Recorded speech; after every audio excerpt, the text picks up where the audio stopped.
E aí, pessoal, vamos mergulhar nessa análise hoje e explorar como um documento de protesto escrito há mais de 500 anos é, na verdade, a crítica mais perfeita à nossa cultura atual. Pensa bem com a gente. Numa época de feeds perfeitamente curados, muita comparação e aquela ansiedade digital que todo mundo conhece, um monge do século XVI chamado Martinho Lutero escreveu um negócio que atinge em cheio o nosso estilo de vida de hoje. Então, vamos destrinchar como essas teses antigas se traduzem perfeitamente para a nossa realidade, funcionando quase como um manifesto moderno sobre autenticidade, influência digital e uma fé que precisa ir muito além das aparências. Olha, essa é uma daquelas perguntas que batem forte na gente, né? A nossa sociedade vive cansada, lutando para manter aquelas vidas digitais maravilhosas que parecem autênticas, mas que na real são só performance. A gente está imerso nessa cultura de buscar a aprovação do outro o tempo todo, onde a estética muitas vezes importa mais do que o que acontece quando a câmera do celular está desligada. Então, como é que a gente mede o que é real quando tudo, absolutamente tudo ao nosso redor, parece ter um filtro de perfeição? E aí que entra a primeiríssima tese do material original, que preenche essa lacuna histórica de um jeito muito genial. Ela já chega lançando um desafio imediato. O foco tem que estar na nossa realidade interna e não nos rituais de fora. Não é sobre postar a frase de efeito certa nos stories para ganhar engajamento, mas sim viver uma renovação contínua da mente de verdade. É literalmente uma mudança completa no nosso sistema operacional da vida, não só uma atualização estética no visual do aplicativo.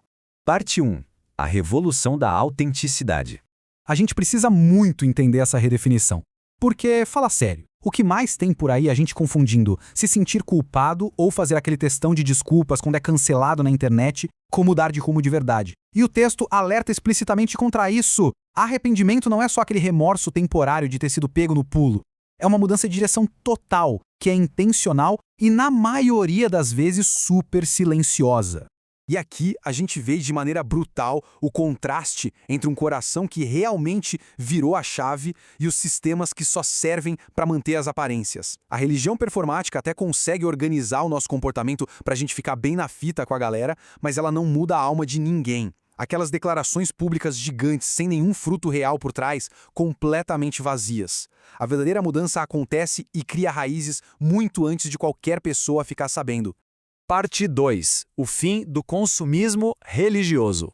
Esse texto histórico ataca sem dó aquela mecânica espiritual do pague para jogar, sabe? Que, convenhamos, espelha muito nosso consumismo moderno. O grande ponto aqui é que tentar medir nosso valor espiritual entrando nessa onda de marketing religioso ou de estética de rede social é uma baita armadilha. Achar que a gente está seguro só porque está num evento superlotado, vestindo roupas de marca, de um estilo de vida de fé, ou fazendo rituais para ter um alívio imediato, só anestesia o problema. É uma ilusão que desaba no primeiro perrengue real que a vida joga na nossa cara.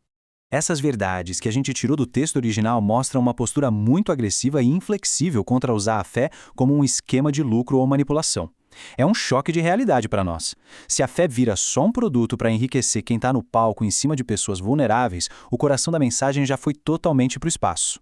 Dando uma olhada nessa divisão, fica escandalosamente óbvio como os sistemas que os seres humanos criam tentam botar preço numa coisa que sempre foi planejada para ser de graça. O evangelho bate de frente com o nosso orgulho justamente porque diz: olha, você não pode comprar isso, não importa quantos dígitos tenham na sua conta. Já os sistemas humanos fazem massagem no nosso ego, é só pagar o preço e pegar o seu recibo de paz. É a diferença gritante entre capturar o bolso e capturar o coração.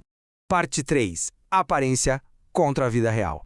O que é muito louco de perceber aqui é como as responsabilidades práticas, do dia a dia mesmo, tipo ajudar concretamente quem está precisando e cuidar de quem está perto da gente, são colocadas num patamar muito mais alto do que qualquer teatro espiritual. Essa espiritualidade estética, que é toda baseada em exibir títulos no perfil ou repetir as coisas só para impressionar quem está assistindo, não prova absolutamente nada. A verdadeira evidência de que a coisa é real está no amor ao próximo. É prático, é botar a mão na massa. O argumento do texto é que ficar dependendo dessas coisas de fora acaba enfraquecendo uma fé que tinha tudo para ser viva, orgânica e transformadora. Isso deixa a gente espiritualmente vazio por dentro, por mais que por fora a fachada seja impecável. Porque vamos ser sinceros, é muito fácil ter todo o vocabulário na ponta da língua e seguir a trend religiosa do momento, mas sem aquela vida fluindo do lado de dentro, a gente vira só uma casca vazia. Parte 4. O maior tesouro da humanidade. Então o ponto-chave é que as verdadeiras riquezas espirituais ficam totalmente invisíveis para a galera que só liga para o sucesso que dá para postar e para as conquistas materiais. Enquanto a cultura digital ensina a gente a ostentar e a acumular seguidor, o material original joga uma verdade que vira tudo de cabeça para baixo. O maior tesouro que a gente pode ter se encontra justamente ali, onde os holofotes não estão, no meio de quem é necessitado e vulnerável. É uma inversão total de valores. E isso mostra muito bem o motivo de líderes terem o dever de proteger as pessoas de abusos de forma super vigilante, em vez de ficar defendendo sistemas que são mega frágeis, mas que dão muito lucro.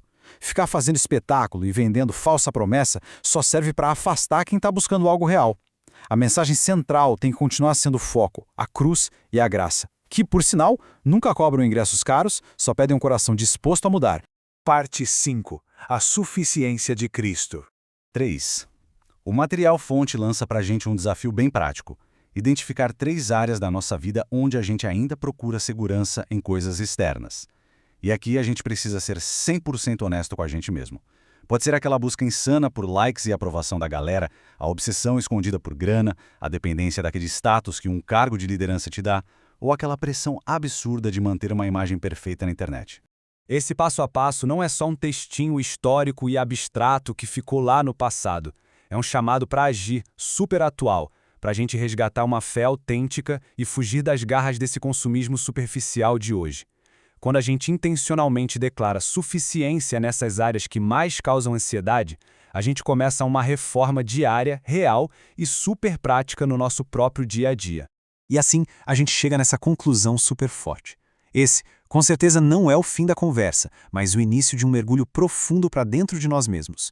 No mundo totalmente viciado no que é superficial, performático e cheio de filtros, como é que a nossa geração vai escolher viver essa transformação que é tão radical e silenciosa? Porque a verdadeira revolução não rola no nosso feed e não liga para a quantidade de curtidas. Ela acontece no secreto, dentro da gente. E a pergunta que fica martelando no final é: de onde vem, de verdade, a sua segurança?